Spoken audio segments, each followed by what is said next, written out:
This is Kunle Amzat Studio, Agidigbo 88.7 FM. Welcome to the Dailies.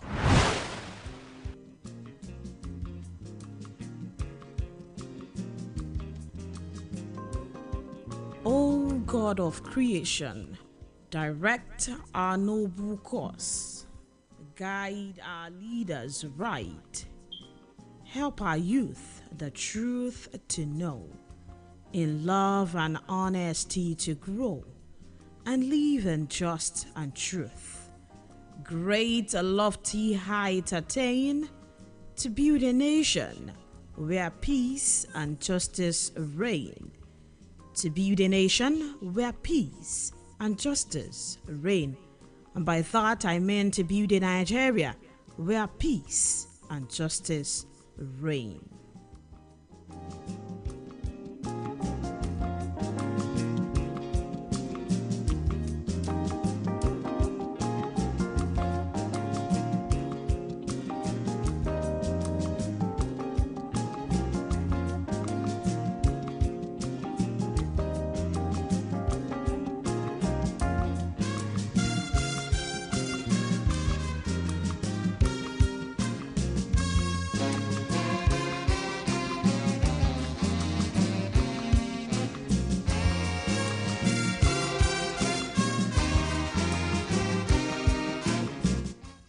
Finally, it is May 29, and yes, that is exactly a year in office for the President of Nigeria, Asiwaju Bola Ahmed Tinubu.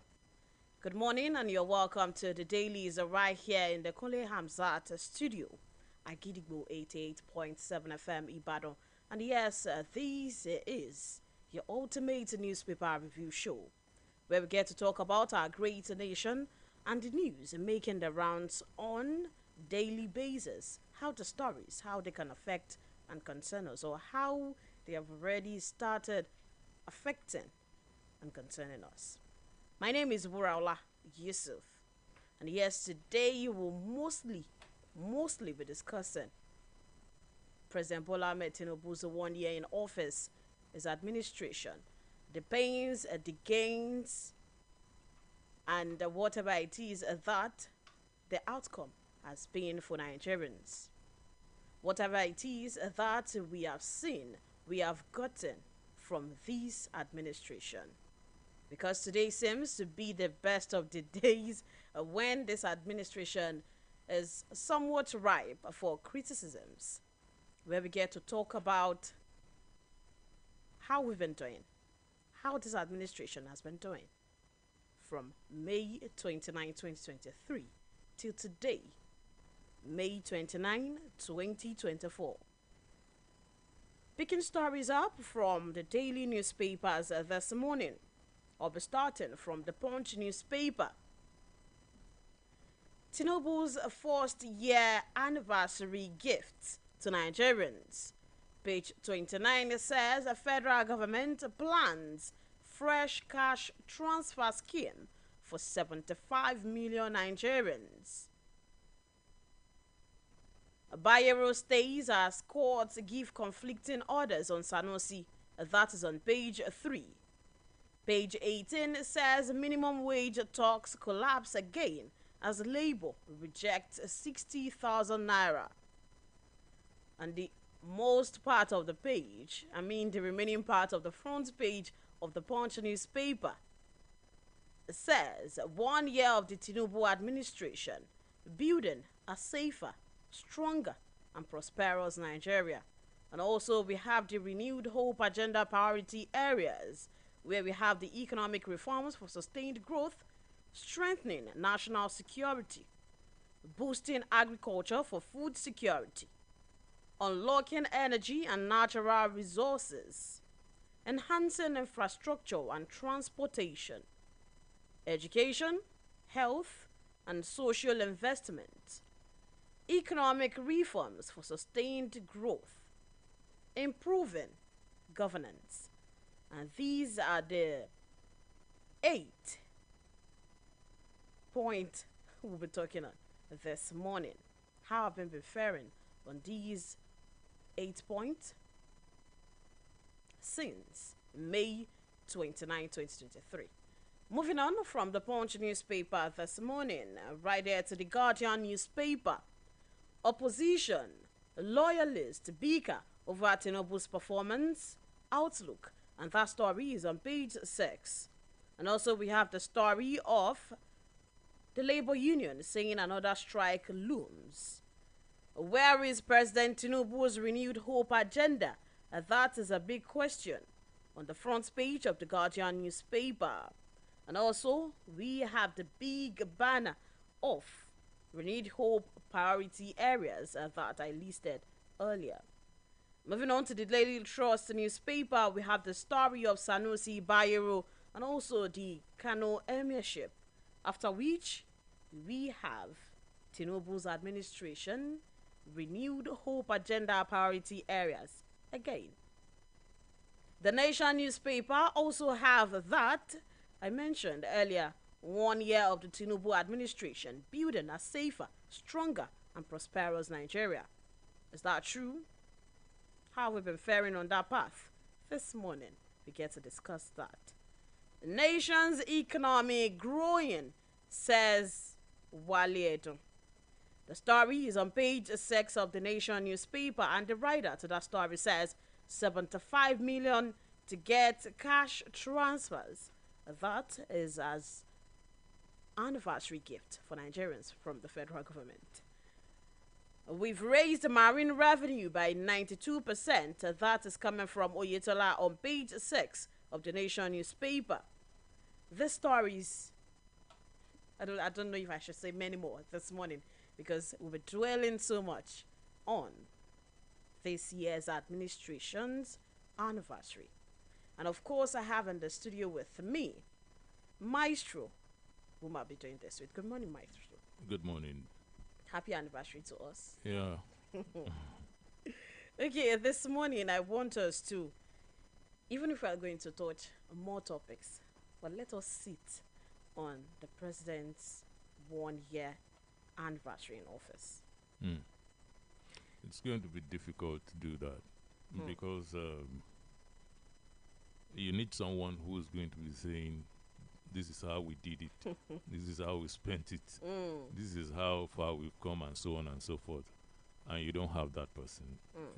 So that makes it a little bit difficult because I'm not paid to do that job. Until then, I have to see it from another perspective. Okay, then. Yeah. Let us go from this part. Let's say when the president came into office May 29, 2023, we had firstly the petrol subsidy removal. After then, we had the floating of Naira. And then there comes the taxis and all other things like that. From then till now, food inflation has risen from 24.82% to 40.45%.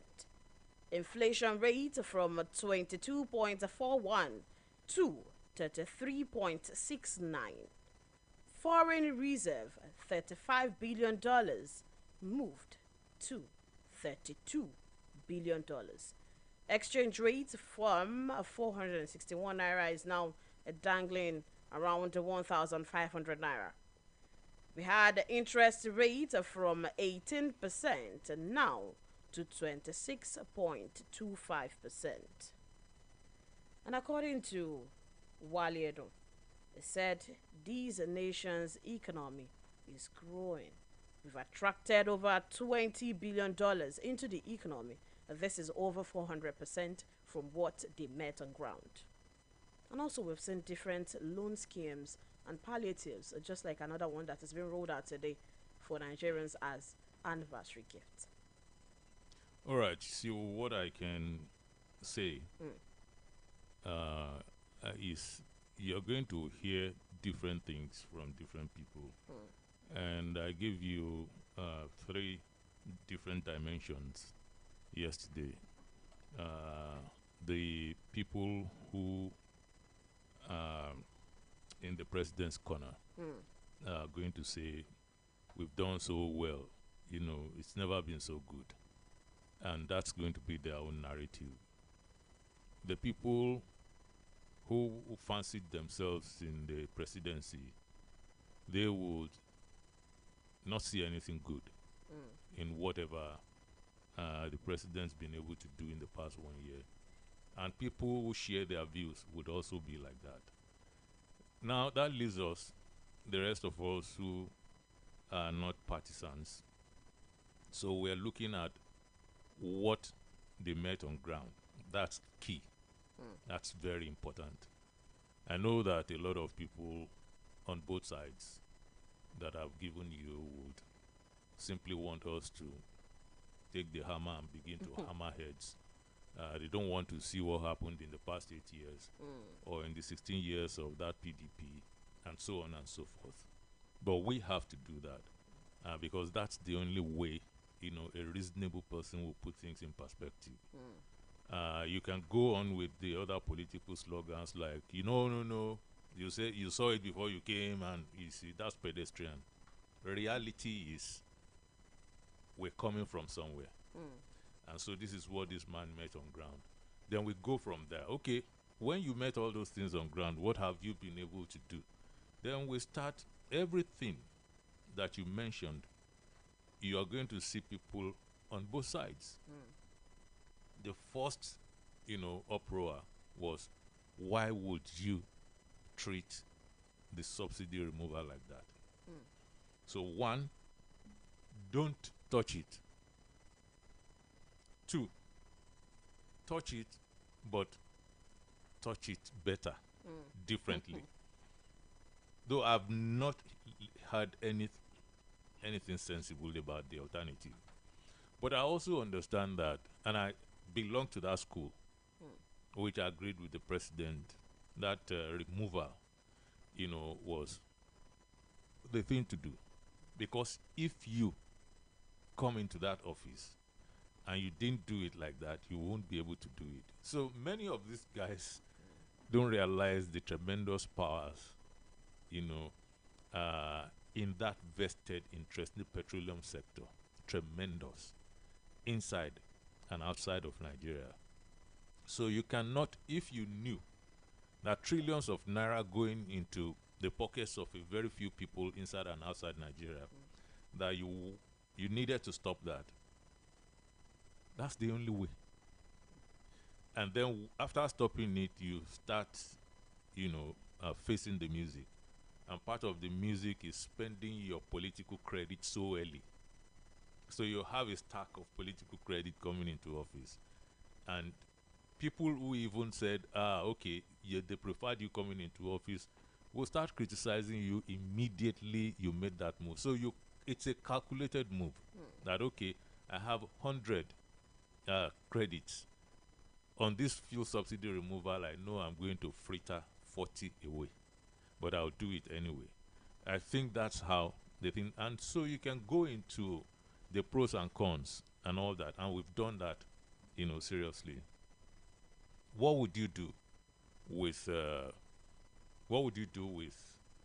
naira? I showed you, I said it on this platform, how it is our culture for the naira to deplete against the dollar. Under every administration. From administration to administration. But you see, our people just love to close our eyes. Most of us don't even bother about that research anyway. We simply go on. You know, we wake up angry and then we spend the anger on, you know, 2-bit analysis. The truth is, the bigger picture, the stronger narrative is go and check every administration and see how the naira has been falling constantly across all administrations. So I ask myself, do I want to single out an administration and blame for the situation of the naira that I know has been coming for a long time? No. What is sensible for me is to point to the fact that, look, this thing has been falling across all administrations and we need to face it. But I also know that you can't do a lot. Yeah? You cannot do a lot with this country if you don't restructure it. That naira will not work if you don't restructure. You can only patch this thing. You see, when we were young and we played football, this rubber ball, so you kicked it and it will be punctured by a nail, maybe a nail on the ceiling, the roof or something, and then we will take it to this guy who will patch it for us. New ball. So we'll patch it once, twice. Every time it punctured, we patched it. And it got to a point the guy will say, you know, I can't patch this thing anymore. You need a new ball. So that's what we've been doing with Nigeria. Across all these administrations, we have been patching. Now, you can't patch this ball anymore. So we're at the point where you have to face that reality that something different has to be done to this ball. You can't patch it anymore. So I give them, if they've been able to go from 30 something, you know, just about $2 billion deep. Not bad, but then it's early days yet. Because there was a time in this country that Chief Olusegun Obasanjo was in office, and we got debt forgiveness, we got debt relief, we wiped the slate. So we weren't owing a dime anymore. And what happened? As soon as he left office, the debt mounted almost immediately. $30 billion. And $30 billion was big deal then. It's still big deal today, but it's different. Back then. And so now saying, oh, we are growing, I don't think, you know, it's something to brag about. Yes, this is the largest economy in Africa, but it's not because we are doing a lot of re-engineering of our economy and our society and it's yielding results. It's because we have oil. So, and not much else is happening after that. So you can look at, you know, them saying we are going to turn Nigeria into one massive construction site. I think they are heading in that direction. You have a lot of constructions going around, but the impact is not heavily felt. So why is it not? Because you have a 700-kilometer, you know, coastal highway construction, for instance, and you have not gone a quarter. So how are you sincerely going to be hoping to, you know, get the yield? So people are impatient, yes, but for good reason, because they've been deceived from administration to administration. One constant phenomenon with Nigerian government, from government to government, is deceit. You know, just voicing promissory notes to people. And, you know, at a time people would even listen and expect. They were expectant. But it got to a point, everybody knew that you can't trust Nigerian government. They will say this and do the other thing. So there are a lot of reasons for where we are today. We don't have, the impact is not there yet. But I believe that some of these things will have some kind of impact.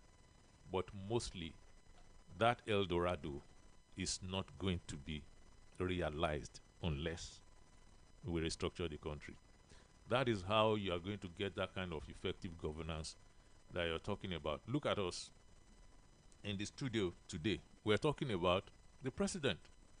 We're talking about the federal government. May 29. But do you know the truth? You also have 37 other centers that Nigerians don't like talking about a lot. You have 109 senators that we don't, all of them came in same day, barring a few of them that had staggered elections. So when you say May 29, the implication is bigger, much bigger than the president. You know, but somehow that's the one we like to. I mean, that's the one we like to do. okay, so then this morning, we are saying that you are basically saying that Tinubu's administration shouldn't be solely blamed for what we have right now. That is clear. It's clear. But in the past 1 year, so what have you done? You've done some things. The impact is not felt yet. Why? Not because those things are not good, not because they are not well done, because that's another matter entirely. But the basic is when you apply a measure. For instance, if you had a patient that's been sick for a long time, and then you apply the first dose, and you want the patient to simply jump up and start running, it doesn't make sense. It only makes sense in the political narrative. Yes, if I were in opposition and we are in really bitter opposition, of course that's what I would be saying, that why didn't you effect something that would count immediately you got into office? 24 hours is enough for you to turn everything around. But it's not real. In the real world, it's not going to happen like that. Some of these things will probably be fruitful. Some of them will not yield. I know that. You see, during the campaigns, I told people, okay, this election will most likely go this way because of so. But when you get there, you're not going to get a lot, because what we should be doing as a people is to be looking for restructuring every which way we could. But that's not what we do. The politicians know how to drive us. They drive us against one another. We begin to shout. Just look at Kano. Look at Kano. Where are people looking for endorsement? The two stalwarts. They're looking for endorsements among the poor people. You understand? Do you know what else is happening somewhere else? Their daughters and sons are getting married, and all of them are there. They are represented. Sanusi, Bairo, everybody is represented. But the poor man on the street is fighting on both sides. Okay, we'll be back, Maestro. Let us take a breather. We'll go on a break right now. When we're back, we'll continue the conversation in the studio this morning. We'll be back. 88.7 FM. Wait, oh, isn't that Polo? He's the one now. Chee! Polo has stepped up. I heard that he topped up to step up with the Glow Cash Token rewards. Recharge 1,000 Naira weekly to qualify to win Glow Wall gift voucher. Top up 5,000 Naira weekly to qualify for Samsung A05 smartphone. Or load 10,000 Naira weekly to qualify for Samsung A54 smartphone. The more you recharge, the more your chances of winning up to 100 million in the weekly draw. To start winning, dial *310# now. Terms and conditions apply. Glow Unlimited. My baby is 6 months old. Oh my! 6 months old? Wow! Now your baby needs more than breast milk. It's time to introduce mashed meals. In addition to breast milk, begin to give your baby mashed meals that contain at least one item from each of these 5 food groups: eggs, fish or meat, fruits and vegetables, oils, beans, groundnuts, soya or millet, rice, potato, maize or yam from 6 months. In addition to breast milk, your baby needs this combination of food types to grow healthy. This message is from the ANRIN Project or your state's Ministry of Health. We can protect your car, your savings. Let's not make it boring. Let's make insurance a lifestyle. If you've ever wished your insurance offered you more, then you're in good hands with Hares Insurance Group. In addition to our extensive insurance coverage, you can also enjoy free benefits such as networking opportunities, up to 10% discount on hotels, gyms, spas, and your favorite stores, tickets to exclusive events, and free resources to plan your future. So, next time someone asks you, what does your insurance company give you, sir? Your answer should be with Hess Insurance Group. Definitely much more than insurance. To enjoy all these, sign up on www.hairsinsurancegroup.com. That is HEIRS. Hairs Insurance Group. Simple life is here.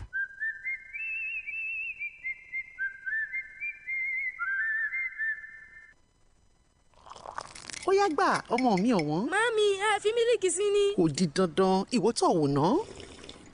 Báwo lẹ ṣe ṣe? Ǹjẹ́ mílìkì inú ẹ̀ péye? Ní gidi gan. Ṣé ọ̀rá wàrà inú ẹ̀ ṣàn tó? Bẹ́ẹ̀ni. Milo 3-in-1 milky and creamy nìyẹn o. Mílìkì inú ẹ̀ péye. Mi ò nílò láti ṣàfikún mílìkì sí i. Mo nífẹ̀ẹ́ rẹ̀ màámi. Fún àwọn ọmọ rẹ ní Milo 3-in-1 milky àti creamy tuntun, mílìkì inú ẹ̀ péye, ó kún fún káṣíọ̀mù láti ran àwọn ọmọ rẹ lọ́wọ́ láti yege lójoojúmọ́. Milo, agbára láti tẹ̀síwájú. Milo.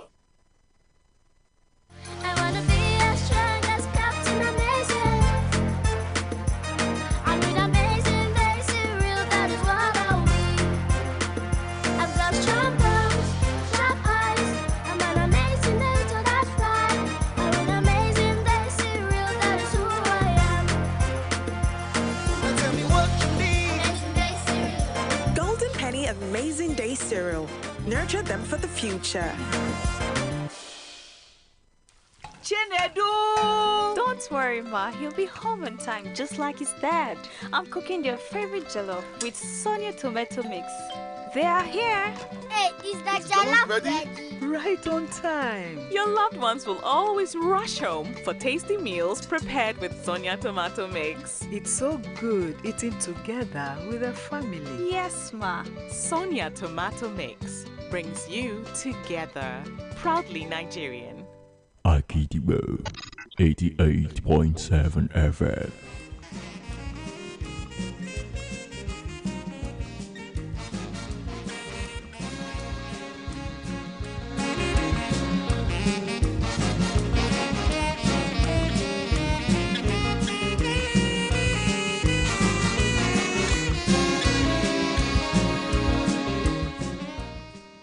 We're back and it is still the dailies right here in the Kunle Hamzat studio at Agidigbo 88.7 FM Ibadan. And yes, you can still join us on our Facebook page at Agidigbo 887. Also on Instagram and TikTok at Agidigbo 887. These are the social handles for where you can get to join us, watch us live as you're also listening to us. And before we went on that break, we were talking about President Tinubu's 1 year in office. We were doing a kind of assessment, I can say. And so, Maestro, before we continue the conversation, let's take the time check.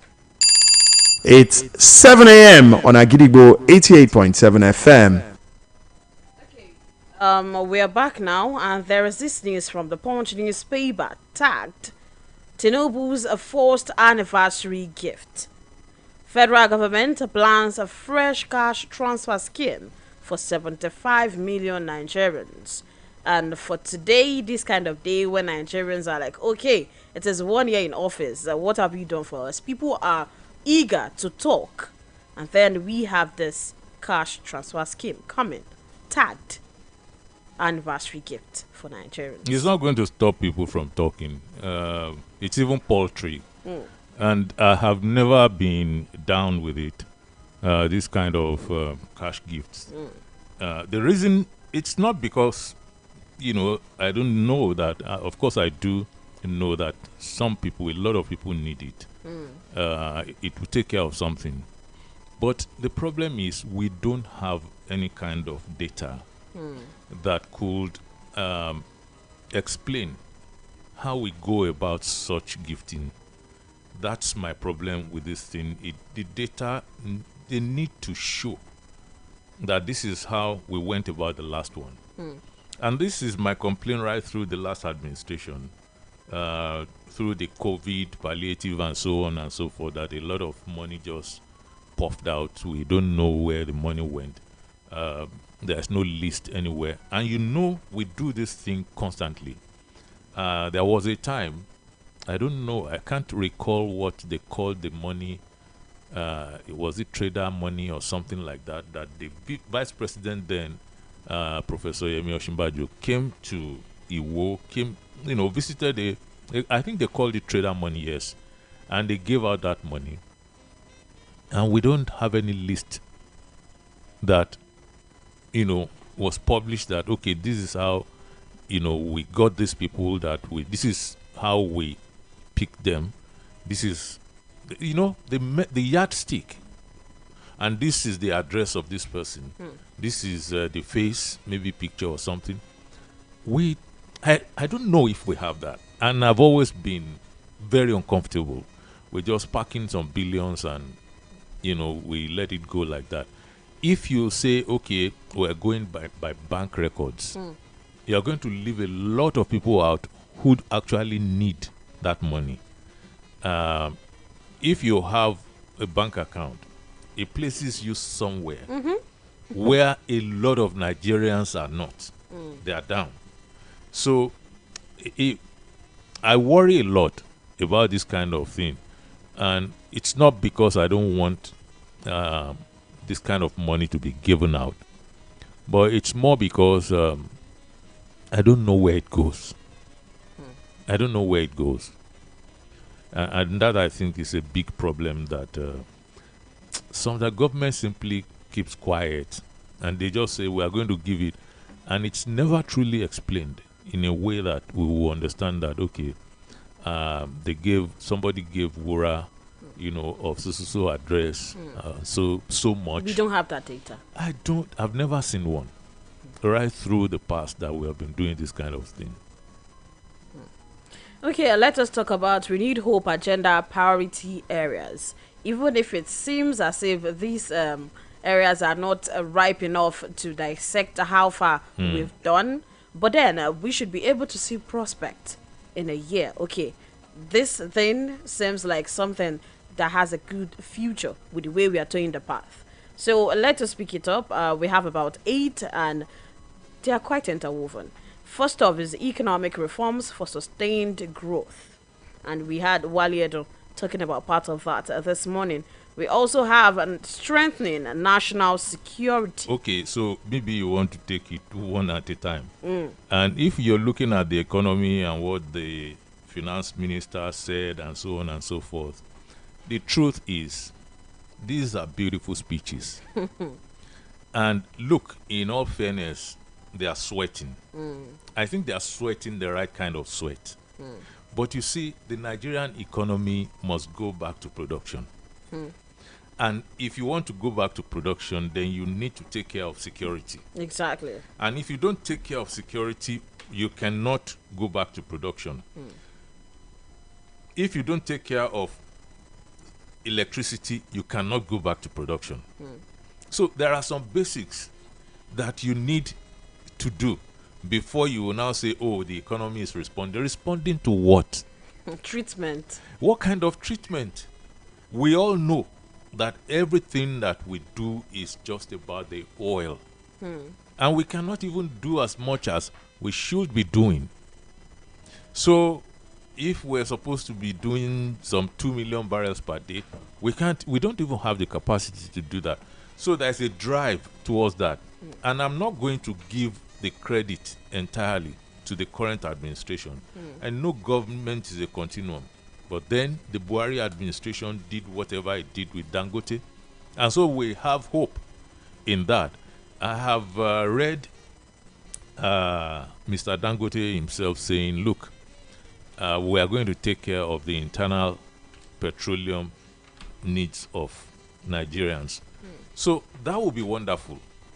But then, where I thumb this administration down is, you said last December, Port Harcourt refinery will be up and running. This is May. Not up and running. End of May. You said, by the middle of this year, you will add Warri refinery. It's not happening. You even talked about the Kaduna refinery. It's not happening. So I think it's a failure in that regard. I don't know if whatever explanation they want to put on the table, that's a failure. But okay, whatever backing you give to the Dangote administration, petroleum. Refinery, yeah. So that's coming up. It's still even coming up. We're still receiving promises. But maybe there's something to look up to, in that direction. So you have to place your economy on something to seriously talk about, turnover. And I do not see the structure that you want to put it on. And if you have structural defects, like the engineers will tell you, you cannot have a strong building. So in order for us to have a strong building, and you see, we are faltering when it comes to electricity supply. We are either making some outrageous statements today, cracking some unacceptable jokes tomorrow. That's what we are doing about electricity. So for the strongest statement on electricity so far, outside the jokes, is the one made by the president that, look, if I don't give you electricity, when I come back to ask you for vote, don't vote for me. I think that's a very strong statement. We'll hold on to that. So we will. So we will see what he really wants to do, what ACs is going to play, concerning electricity. But you need it, and you have to have a strong, shift from relying almost absolutely on the service sector, where people could do a lot of manipulations. You could do, you have to turn seriously to the productive sector of your economy, because that is when you begin to say, oh, the economy is expanding. Oh, this. So, and we are not doing that yet. Therefore, if you do not have the spine for your economy, which is electricity, and you do not have a conducive environment for your productive sector to begin to bloom, or to even take off, the security, I don't see. See, these guys, they understand what they say when they talk to us about job security, food security, and food security. And they're all related. But one thing that makes me happy, a little bit, is that this administration understands, and for the first time, food security, and job security, especially food security, were linked at the same table during the lifetime of this administration, in this first year. So I thought, oh, okay, we are talking at last, because people have always treated these things differently.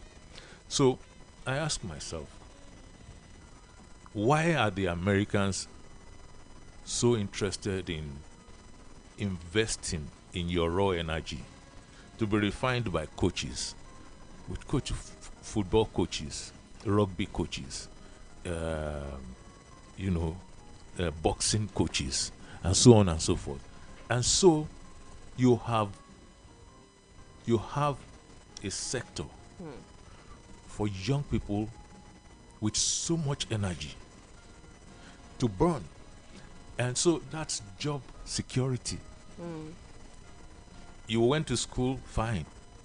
You want to play, you can play and become a millionaire in dollars, or billionaire. If you didn't go to school, you can box, a Tyson, a Muhammad Ali, and so on.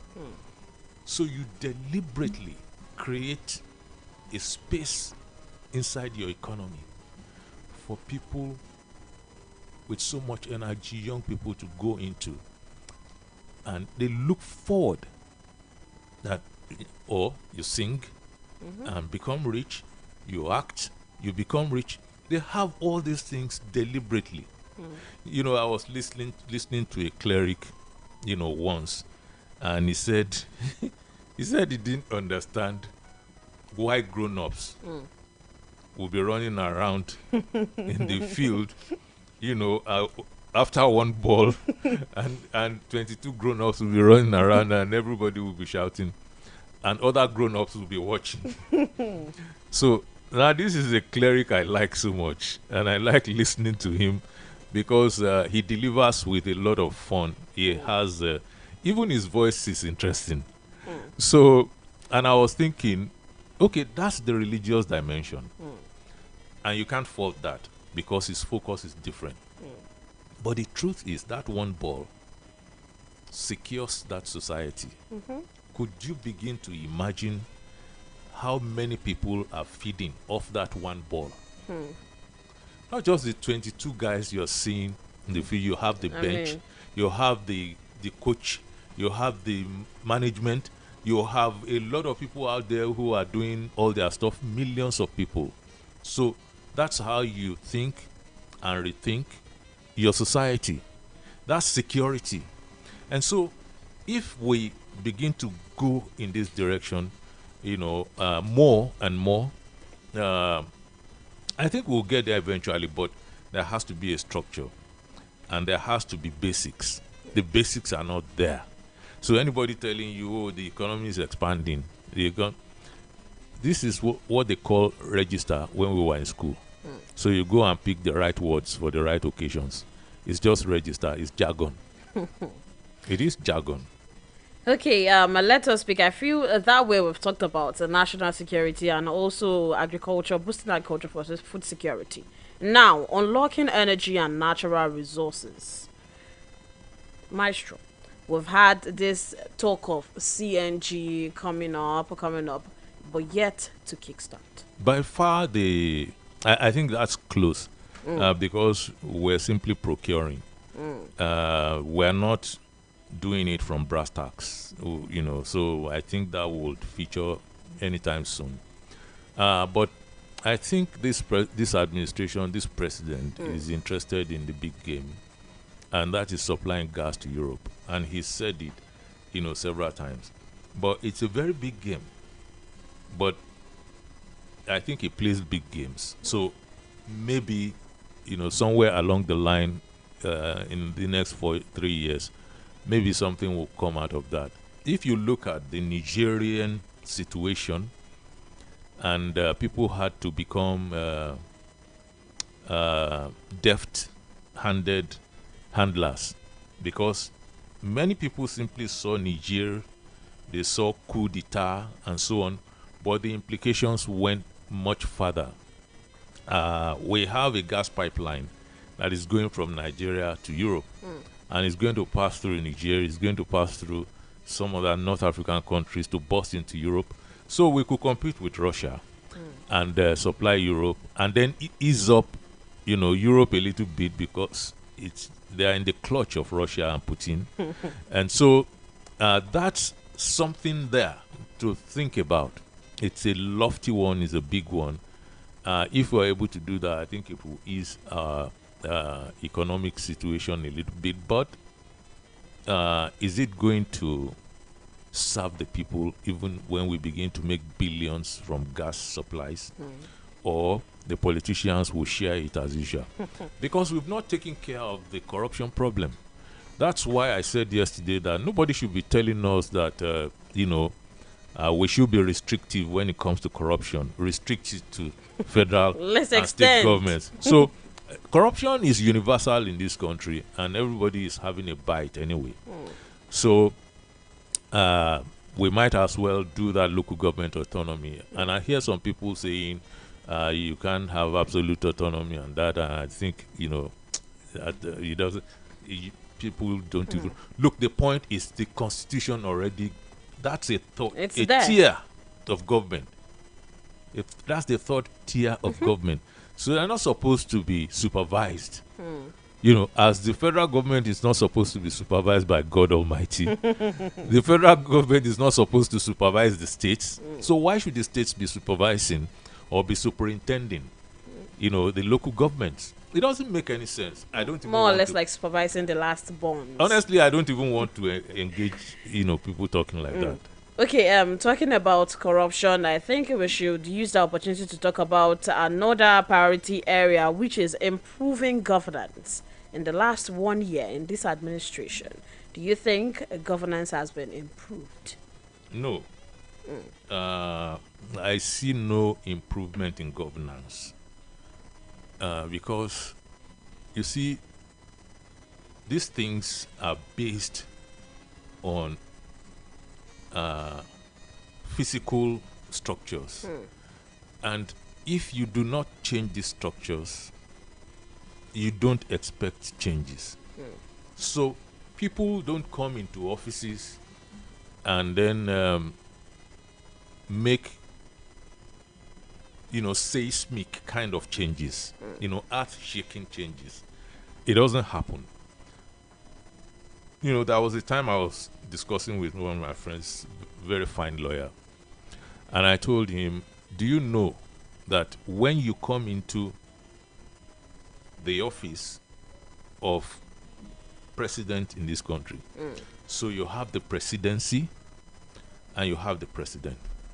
The presidency and the president. And they don't necessarily behave the same way. Okay, before we go further on that, presidency and president, we need to go pay some bills now. When we're back, we'll continue the conversation. Akidibo 88.7 FM. Big mommy, add that bokoto we go senior school. Put 2 roundabout. Anoint the package with that slim thick shaki and Uncle, no vex o. Which teeth you wan use eat all this orishi? That your teeth will be like where motor jam truck. E no dey worry you again. That one na before. All thanks to the new Close-Up Complete Fresh Protection. That's right. The new Close-Up Complete Fresh Protection toothpaste gives you complete oral protection with fluoride and antibacterial zinc to keep your teeth strong, prevent tooth holes, and fight bacteria. Please have to go buy my own new Close-Up Complete Fresh Protection toothpaste. Close-Up Complete Fresh Protection for your important oral care needs. Available in a blue gel. Wow! Your baby is here! Congratulations! Do not waste time. Put your baby to breast within the first 1 hour of delivery to give that first yellowish milk colostrum. Colostrum has all the important nutrients your baby needs to start a healthy life. Colostrum also helps to protect your baby against diseases. Remember, put your baby to breast within the first 1 hour of delivery. This message is from the ANRIN Project or your State Ministry of Health. Madam, you don't try this new Lush Hair 4-in-1 no lie relaxer kit. We get free neutralizing shampoo and conditioner join. What? Me, I know deal. You not even sabi wetin dey happen for town. You see this Lush Hair relaxer so. E no dey pepper, e no dey burn. E go even make your hair shine like oil. Na so, Lush Hair relaxer kit na correct. We no go make your hair cut. We no go make your hair dry. E no dey pepper and e dey relax hair well. Shikini time. Come buy your own. Lush Hair, be beautiful.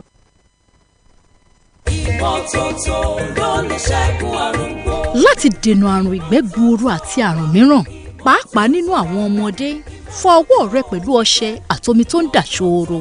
Ní pàtàkì jùlọ tó o bá lo ilé ìgbọ̀nsẹ̀ tán lẹ́yìn tó bá ti ṣàǹdí fọ́mọ tán kó o tó ṣoúnjẹ ọmọ rẹ tàbí kó o tó fún un lóúnjẹ. Àti pé o tí ọmọ rẹ bá ní àìsàn ìgbẹ́ gbuuru fún un ní oògùn oníwóró zinc lẹ́ẹ̀kan lójúmọ́ àti ORS ní wákàtí mẹ́rin tàbí kí ẹ máa fún díẹ̀díẹ̀ nínú ife. Èyí á jẹ́ kọ́mọ rẹ lè ní ìdápadà omi ara àtokun.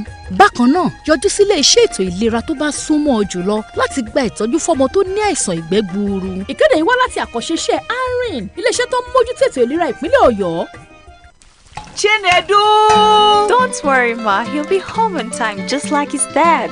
I'm cooking their favorite jollof with Sonia tomato mix. They are here.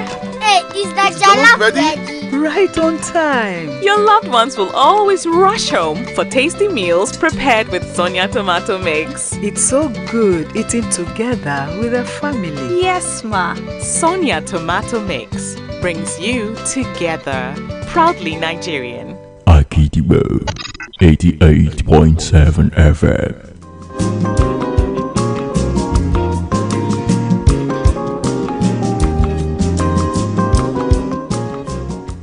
You're welcome back. Yes, we are still talking about President Tinubu's administration, 1 year in office, a maestro, presidency, president. Yes, and they don't necessarily go in the same direction. So you have a presidency that is fixed, it is there, and it's gained a life of its own. And you have presidents coming in and out. So at best, and this is a very powerful institution.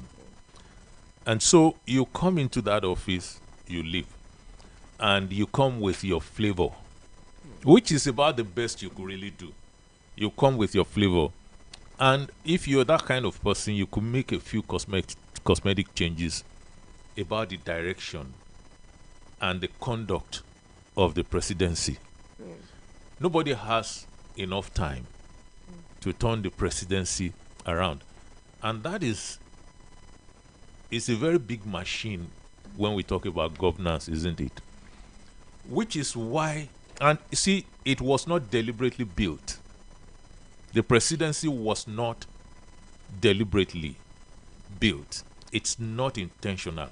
It is something that evolved over the years, right through the colonial, to the military years of about 4 decades, to the, momentary civilian periods, and then from 1999 till now. So even the Constitution, the so-called 1999 Constitution, which is the ground norm, only God knows where it floated from. Because nobody was aware that Abacha had something, or some people had something there. And it was, brought out. We just saw it. And then if you are conversant with that Constitution, you will know that if people actually sat down in this country to write a constitution, if it wasn't by military fiat, nobody would have written that. The people of this country would have not written that. So you have this presidency and you have the president, and so many times they are not in a waltz. They are not in a waltz dance. So many times they are in conflict. So you have to have something on ground to put something on. And that is the structure. What is the desire? Look, between us, we are still fighting over local government autonomy. I mean, governors that would go tomorrow, lawmakers that will go tomorrow, they are fighting today to ensure that the status quo remains. So it's not so much about legacy. It's so much about this moment. And so long as I'm here, I'm going to keep getting what I'm getting, even if I could make a change, a legacy change. I would not bother so much about that for now. Okay, another priority area, the renewed hope agenda priority area we would like to get into is the infrastructure and transportation. And I think we've been seeing a bit of that, quite a lot of that. Infrastructure, yes. I think it's something that started with the last administration. Because, look, it doesn't make any sense for us to close our eyes to, everything that General Muhammadu Buhari did in office and say everything is bad. That's not valid. Everything is not bad. And so you can talk about, what's good, and then is always been able to manage to make it look bad anyway. So we understand that. But he did a lot in the area of transportation. And transportation infrastructure, they are tied together. I have traveled to Lagos by this train from Monia, many times. To Lagos. It's a very pleasant experience. Very pleasant. I don't know if you have not, you better try it. I've been there, but I didn't go. I saw someone off. You just need to go. I'm not saying we've never seen anything like this. No. But look, sometimes you go in your car to Lagos and you get from Ibadan end to Lagos end maybe about 1 hour, maybe 1 hour plus. And then you get stuck and spend about 3 hours before you get to where you're going in Lagos. Yes. This thing takes you right inside Lagos in relative comfort. I mean, they could do better. There was a time we shouted about the payment system. Now you could do it on your phone. So Buhari started that, and it's not just Lagos, Ibadan now. It's all over the country, in different parts of the country. And so this administration too is even more ambitious. The way it's going about its own. Lagos is already, what it is when it comes to train and so on.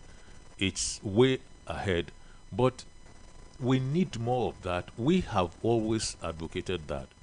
Look, you wouldn't have needed to be spending so much money renting houses in all these urban centers if we had the kind of train links that they have in advanced economies of this world.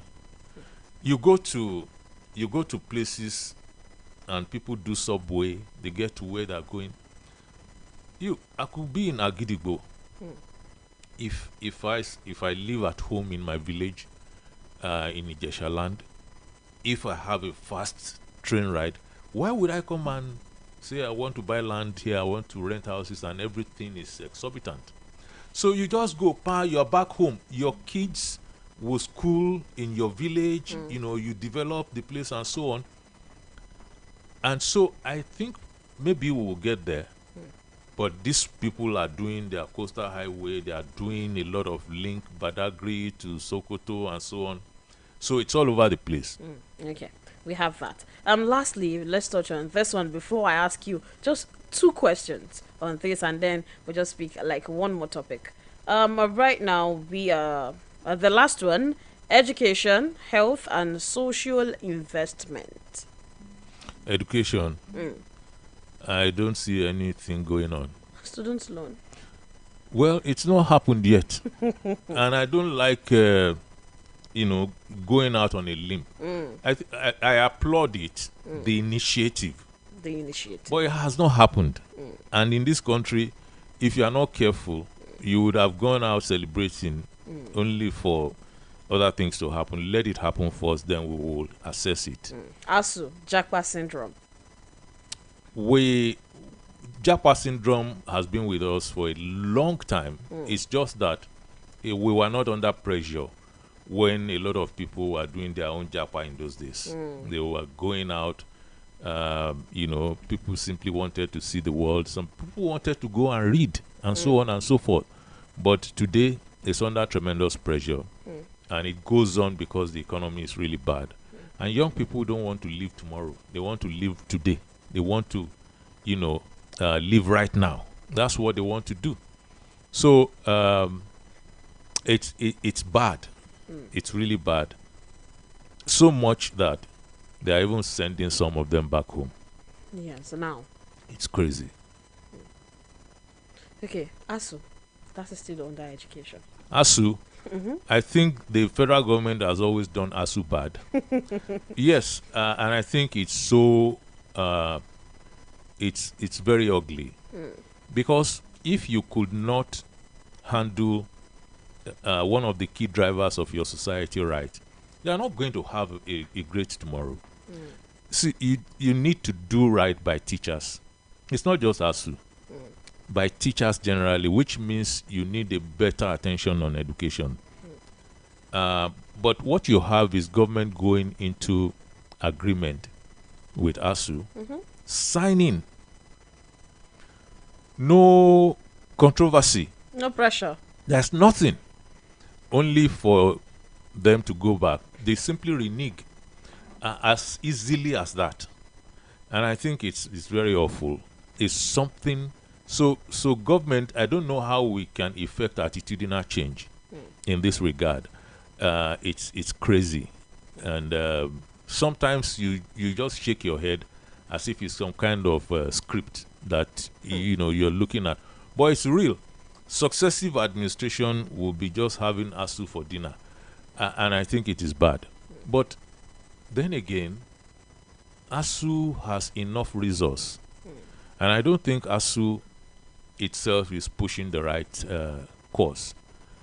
Why would ASU not be seriously pushing for the right kind of restructuring in the education sector? These people go out all the time. They meet they are in Europe. They are everywhere. And they know that education in so many other places, not the federal government thing. In those places where they go do their sabbatical and everything. And it has to be that for once we have to push the right course. let these institutions return. Let them have autonomy, and then we'll be done with agreeing today and disagreeing tomorrow. Okay, right now, my question. Assessing Tinubu's achievement or otherwise in office, let us go by an average Nigerian, their way of life, how it has been easy. Zero. Zero. There's no, look, I tell people, if you want to assess, government, sit down, look at your pocket. Look at, the rumble in your belly. The rumble in your belly is not going to tell you stories, political stories, partisanship and lies and half-truths. It will tell you the truth. If you don't have too many worms inside your belly and your belly rumbles, it's hunger. And so you face it. And if you are hungry and there are no coins jangling in your pocket, why would you say the government is good? It's not possible. So if you want us to look at it from that, it's zero, mostly. There is no street stroker that is going to tell you that, oh, this is fantastic. No. But you see, when we have this kind of elevated discussions, that is when we need to apply intelligence more than brawn. And what we do, what we are very comfortable with, is to, make pretenses that we are capable of engaging at certain levels, and we are not. Okay, so by an average Nigerian, because you saying this now, an average Nigerian that is looking at before last year, May 29, I know how well I stock up my pantry.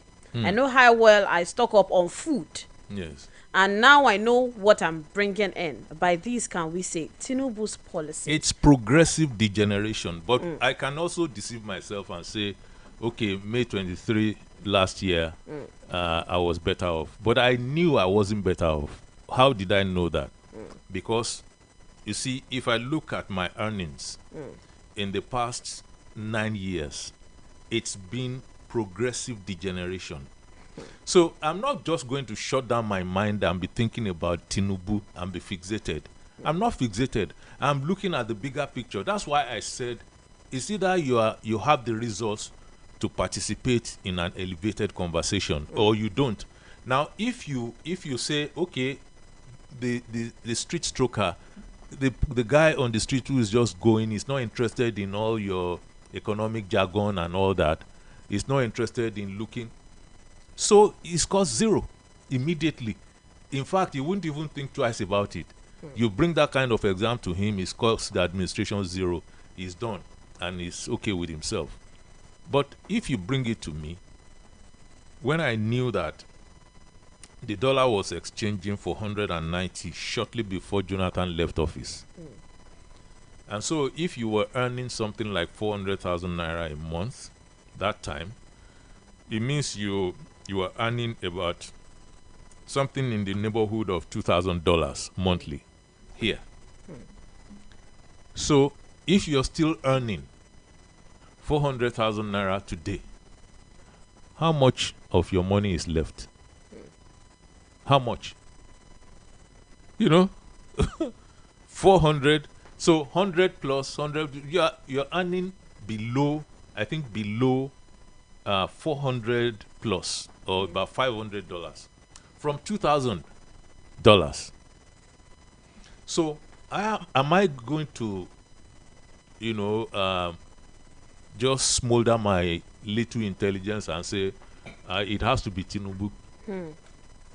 No, I'm not that stupid.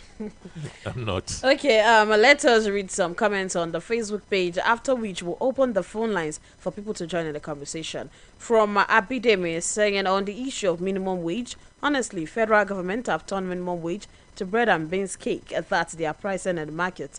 I think it's high time NLC and TUC should tell President and other political office, cut them into order to switch on to minimum wages as a salary, and let us see how it is going to fly. And then there is another comment right here about from Tolokadeyemi saying The administration of President Tinubu won't cease to amaze us with their misplaced priorities, because I don't know how distribution of cash transfer will solve the problems in the land. They should be seriously working on encouraging local production by curbing the menace of insecurity. Let me say something about that. You see, the point is, you just say, I don't need it.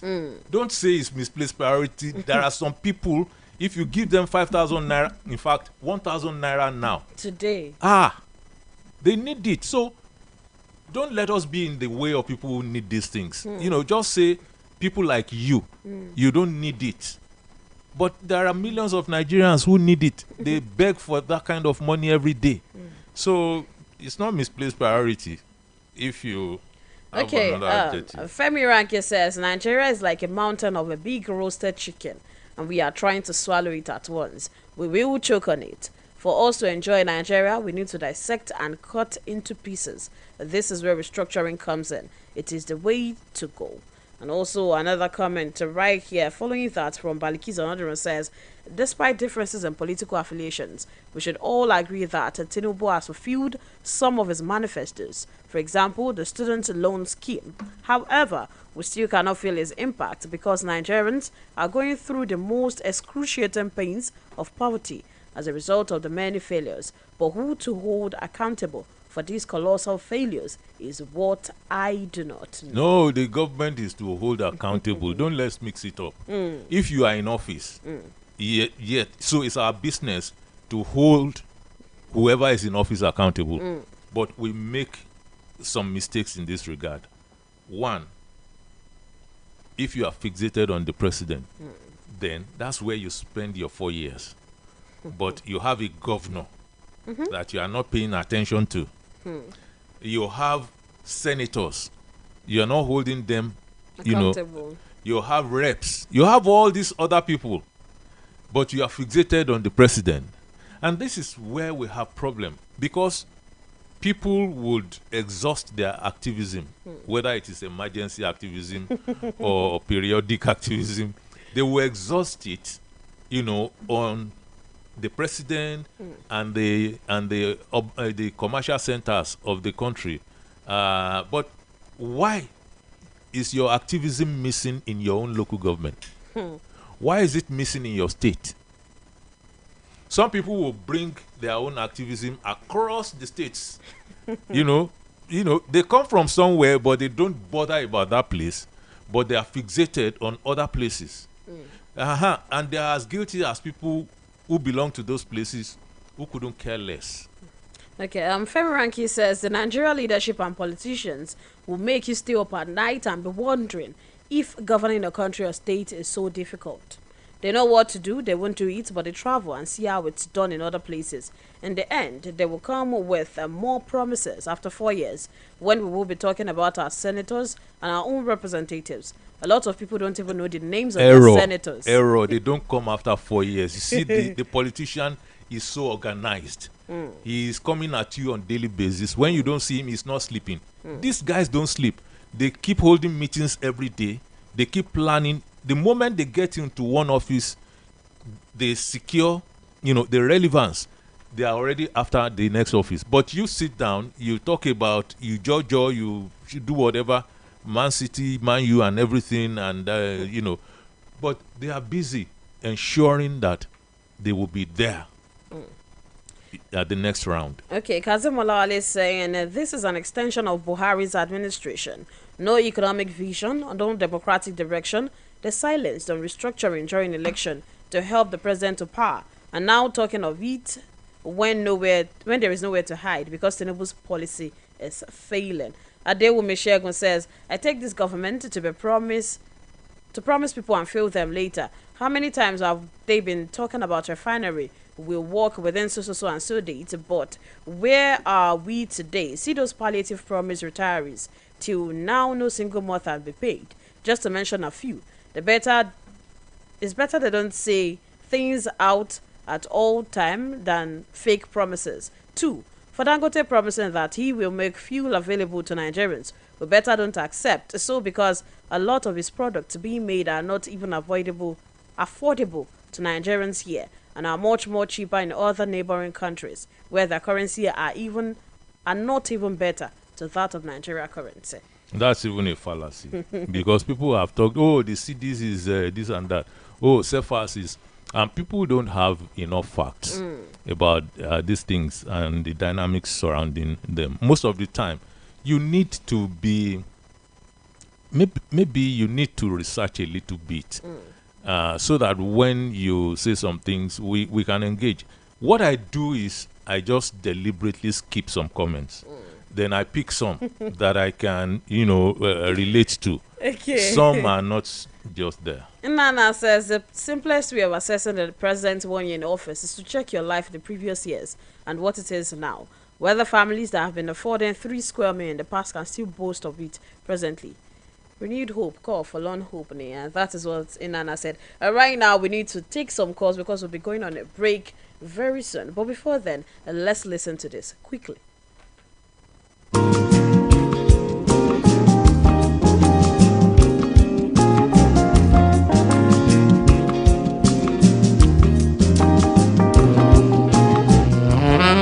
Thank you for your attention. It's been lovely to have you keeping it locked on Agidigbo 88.7 FM. Now is the time to join in the conversation, to have the word, hear your voice, because we are the people's voice. Meanwhile, while you contribute to this program, kindly note that in accordance with broadcasting ethics, you are requested to keep your contributions modest, truthful, concise, and not offensive, inflammatory, or with tendencies to cause discomfort to anyone. Thank you. Now, let the conversation begin.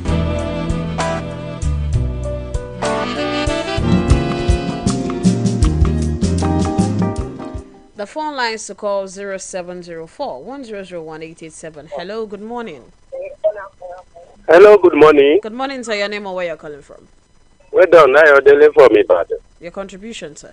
You see, there's no rocket science in what is happening. There's no shortcut. How to determine if a government is better is not hidden. You look about your life, for example, I will take my own as an example. I'm better off 10 years ago. But now things have been very, very sad. I know many people will have same opinion. You see, the problem is that we are having people who are too deceitful. During Obasanjo, Yaradua, and Jonathan, all the blame is all about them. It is not that Tinubu alone cannot do it. It is not that Tinubu alone cannot do the magic. But during those, we know what people are saying to those people. We should not desist from the truth. The problem is that the policies of the current government is bringing hardship. And people are bringing advices here and there. People knows better. They are not ready to yield to those advices. And yet we are still saying his performance, laying foundation. Which foundation? People are not better off. People can say that. Go and interview people. The life of people are coming down every day because of the policy of this government. They should go and meet people who knows better. They should go and meet Baba Obasanjo to tell them how to run government without inflicting pain on the people. People cannot be deceived again. Good morning. Thank you. Thank you so much. That's the kind of ones I skip. Okay, the phone lines to call still remains at 0704. Yeah, good morning, Wuraola. Hello, good morning, sir. Your name or where you're calling? Yeah, good morning, Maestro. Good morning. Yeah, this is Ami Dombo from Apata. Your contribution? I do agree that we have to restructure Nigeria, just like Maestro normally tell us. For me, who are those people that will restructure Nigeria? Talking about our lawmakers, they are the one benefiting from it. And it will be very difficult for them to restructure Nigeria. And I normally do something during the last general election that why can Nigerians tell their all these people that want to buy for position candidate, let them tell us that this is what I will do. I will restructure Nigeria, especially people that are going to Abuja. How are they going to restructure Nigeria? That's one of the things that they should use to campaign for us, so we can hold them responsible after the election. And I also believe that federal government is just buying time regarding negotiating with NSC. They knew that they are not going to pay 100,000 naira. They just want to pay token to them. That's why they are giving them 60,000 naira. Quite ridiculous. Yeah. Thank you. Happy Democracy Day. Hey, all right. Thank you so much. That is the first greeting we're getting to. Okay, then let's go pay some bills. When we're back, we'll take more calls to the end of the show. We'll be back. Akidibo 88.7 FM. Chinedu! Don't worry, Ma. He'll be home on time, just like his dad. I'm cooking their favorite jollof with Sonia tomato mix. They are here. Hey, is that jollof ready?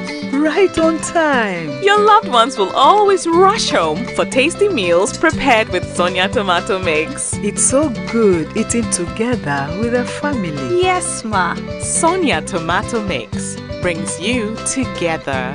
Proudly Nigerian. See how I'm using corner eye to look at you as you keep pressing *321# on your phone. Is it not credit that you want to borrow from Glow? Yes, now. What happened? Has the code changed? Where have you been, girl? *303# is the new code to borrow credit and data on Glow. So the code is no longer *321#, but *303#? Confirmento. Voila! It worked, oh! Before Uncle, *303#, not before show. But, guy, I hope so the data where you borrow go reach me and you. Dial *303# to borrow credit and data on Glow and pay later. *303#, new code, same great ease. Glow Unlimited. I am pregnant. It is important for me to take care of myself and stay healthy. To be strong and have a healthy pregnancy, take iron and folic acid tablets every day when you're pregnant. This prevents anemia and helps maintain a healthy pregnancy. Visit your healthcare provider for regular antenatal care. This message is from the ANRIN Project or your state's Ministry of Health. Chinedu! Don't worry, Ma. He'll be home on time, just like his dad. I'm cooking their favorite jollof with Sonia tomato mix. They are here. Hey, is that jollof ready? Right on time. Your loved ones will always rush home for tasty meals prepared with Sonia tomato mix. It's so good eating together with a family. Yes, Ma. Sonia tomato mix brings you together. Proudly Nigerian. Madam, you don't try this new Lush Hair 4-in-1 no lie relaxer kit. We get free neutralizing shampoo and conditioner join. What? Me, I no deal. You not even sabi wetin dey happen for town. You see this Lush Hair relaxer so? E no dey pepper, e no dey burn. E go even make your hair shine like oil. Na so, Lush Hair relaxer kit na correct. We no go make your hair cut.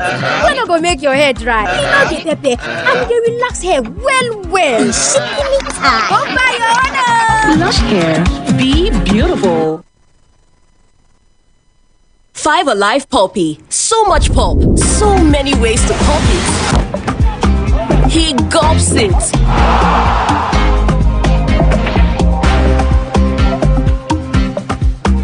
She chews it. He slurps it. Filled with pulp in every bowl. Everyone pops it their way. So, how do you pop it? Akidibo 88.7 FM. Okay, we're back on the phone lines. Do you remember 0704 1001 887 0704 1001 887 or +234 704 7008873. Hello, good morning. Hello. Hello, good morning. Good morning, sir. Your name and where you're calling from? Antura, good morning. Your name and where you're calling from, sir? Yes, I'm Pastor Odele. Good morning, Oga Maestro. Pastor. Yes, sir. Good morning, sir. Good morning. Yes, sir. Sir, I used to say that Sunday, Saturday, so we need to be sincere with ourselves. This current administration has no good blueprint on how to run Nigeria successfully.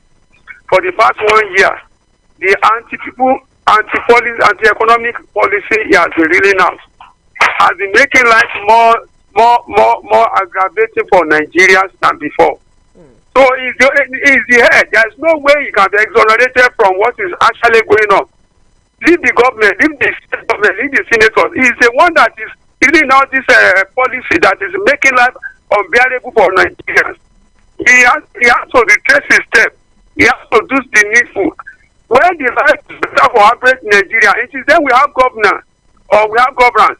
Otherwise, maybe I hope people will not just even rush out and go to Abuja and chase them out of that Aso Rock if they are not of anywhere in this next year. You shouldn't be inciting to start with. Please, you shouldn't be inciting. But then what did we say on the program today? We said if you are in office, you should be held accountable. Exactly. People don't want to listen. They want to express their anger.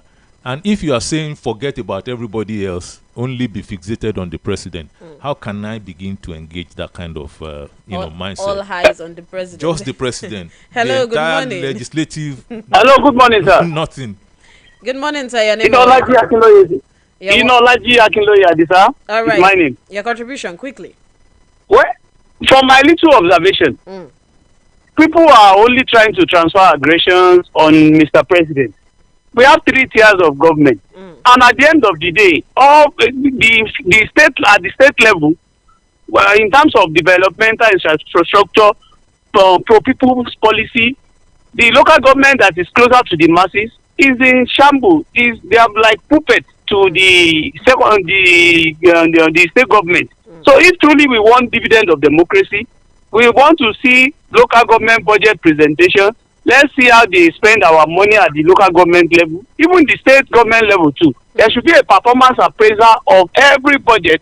How do you implement? How do you come out with the budget and like all this sharing of park allocation is increasingly, and at the end of the day, it's just like a replica of what is been happening before. They keep sharing trillions under this administration to the state level, to the local government level. But development, we are far from development. But if truly we want dividend of democracy, full local government autonomy, I will be able to talk to my councillor. I will be able to talk to my local government chairman that please, Mr. Chairman, but to access the Mr. Governor is somehow difficult. No, okay. May God heal our land. How do you do it that you have a massive conversation like the president, pressing through the courts for local government autonomy, and all our people are talking about, they are not even engaging the governors who are saying no. So it tells you that we are so fixated. And you see, fixations hardly allow intelligence to really activate. Okay. Sincerely. Adeo Michelle says, nobody is an island of knowledge and wisdom, and all are entitled to his or her own opinion. But it is better the government consider people and masses' opinion of opening the borders for things to come in, mostly food items, pending whatever we are able to produce. But our farmers here, from our farmers here, Yoruba always say, Maestro. The point is even that, the man of God said Saturday to Bamada, Sunday Latimamo. That's not how he said. Sunday to Bamada, Saturday Latimamo. That's how it is said. And you see that Saturday is closer to Sunday. Which means you have spent about 6 days. Yeah, Monday to Friday. But you are in the first year, and you are saying, what if you are saying you're convicting yourself already? Because how could you go from year 1 to condemn year 4? And then you are now using an analogy, albeit poorly delivered. But then it's okay. We understand what you're saying. Hello, good morning. Hello. Good morning. Your name and where you're calling from, sir? My name is Okesho from Ikire. Your contribution, sir? When we are debating on salary, the minimum wage, on this and that, the teachers and the workers are our problem in this country. They are the ones that are teaching them how to dupe Nigerians. They are in the office. They are the biro in the office. They show them the way. They show them the guideline. So if the workers are fighting on minimum wage and this and that, before the minimum wage gets to their hand, it's already exhausted. So we Nigerians, we should be careful because we have to tell those workers within us Okay, sir. to be careful because they are the one that mislead this country. Thank you so much for your contribution, and this is how far we can go this morning on the dailies. Tomorrow, I hope we get to talk about Kano better because we didn't have the opportunity today. We'll get to talk about more stories concerning Nigeria and how the stories, how they affect and concern us, or how they can affect and concern us, or better still, how they have been affecting us since before now. And yes, tomorrow is another day to talk about that. And Maestro, your part in short. Let's spread our consciousness. Don't be fixated on the center. Pay attention to the center, but also pay attention to your states and your lawmakers. You have to spread it around. Otherwise, you'll simply be about brawn. And we could do better than that. Okay, quite a lot of comments and calls coming in right now, but we just have to go. Please let us join Shokonwa next, and then we get to discuss these things better, and of course on the dailies tomorrow. My name is Wuraola Yusuff. Have a nice day.